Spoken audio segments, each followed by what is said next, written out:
ओम नमः शिवाय। जय श्री राम। देखिए, बढ़ते हुए आत्महत्याओं के जो मामले हमारे इस समय की जनरेशन में सवाल पैदा कर रहे हैं हमारी शिक्षा पर। क्या हमारी शिक्षा इतनी कमजोर है कि हम शिक्षित कहलाते हैं लेकिन वास्तविक शिक्षा का महत्व नहीं समझ पा रहे, इसलिए तो अच्छा बुरा निर्णय नहीं ले पा रहे।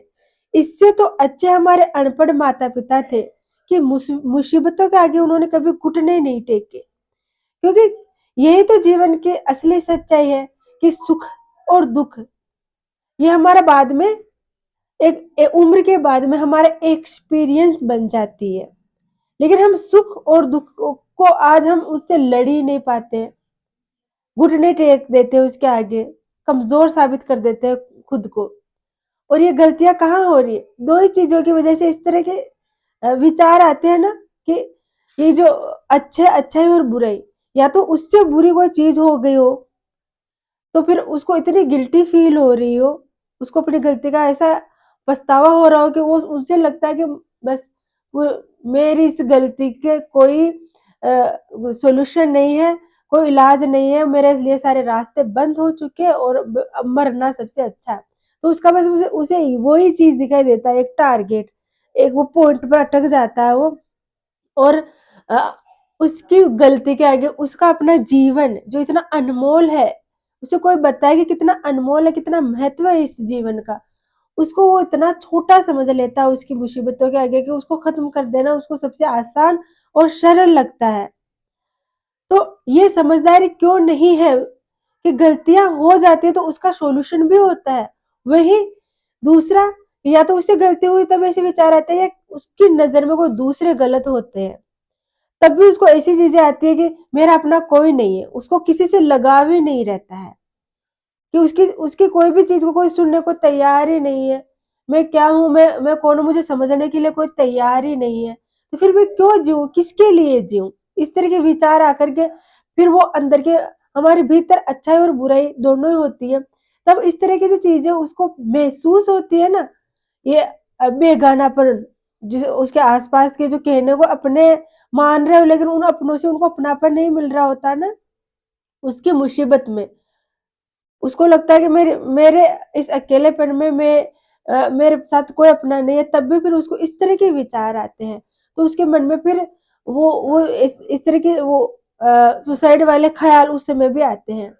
तो हमारे ख्याल कहाँ से उत्पन्न हुआ? हमारे भीतर से। तो इसका अर्थ क्या है कि राम और रावण दोनों ही हमारे अंदर है, हमारे भीतर है। तो अगर आपको अंदर से ऐसे विचार आ रहे हैं तो जो पॉजिटिव ऊर्जा है, जो राम है हमारे भीतर, अगर आप कोशिश करो, आप दूसरों के लिए ऐसे सोच रहे हो लेकिन आप खुद के सगे कहाँ हो? अगर आपको ऐसे ख्याल आ रहे हैं, ऐसे विचार आ रहे हैं, आप अपना गला घोटने पर उतारू हो गए हो, आत्महत्या यानी हत्या कर रहे हो आप खुद की, तो आप भी तो अपने सगे नहीं हो। सबसे पहले आप दूसरों को देख करके देखने के बजाय आप ये देखो कि मैं क्या कर रहा हूँ। एक गलती तो आपने पहले से, अगर मान लीजिए अलग अलग सिचुएशन हो सकती है, या अगर आपसे गलती हुई और तब आपको ऐसे विचार आ रहे हैं, तो एक तो गलती आपसे पहले हो गई, दूसरी गलती आप सुसाइड करने की सोच रहे हो, ये भी दूसरी गलती है।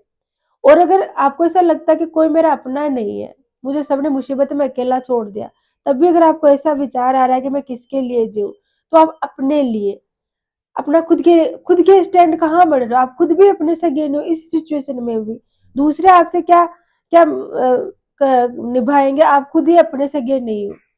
तो आप अपने पॉजिटिव ऊर्जा को अपने ऊपर, अब अपने जागृत रखे, अपनी नेगेटिव ऊर्जा के नेगेटिविटी को नीचे रखे, पॉजिटिविटी को ऊपर रखे। इसलिए मैं ऐसे कहती हूँ कि कम से कम आधा घंटा, 20-25 से आधा घंटा अपने खुद के लिए निकाल ले, उस और मेडिटेशन करे, योग करे, ध्यान योग करे, अपने आप को पॉजिटिव ऊर्जा दे। सुबह के टाइम बहुत बेहतर होता है, शाम का और सुबह का दोनों ही टाइम, जब आपको ऐसे एकांत मिले तो अपनी पॉजिटिव ऊर्जा को जागृत करे, अपने राम को भीतर से जागृत करे, ताकि कोई भी ऐसी सिचुएशन आ जाती है ना, जैसे हमारे दादा परदादाओं ने हर मुसीबत का डट करके सामना किया, वैसे हम भी कर सकते हैं।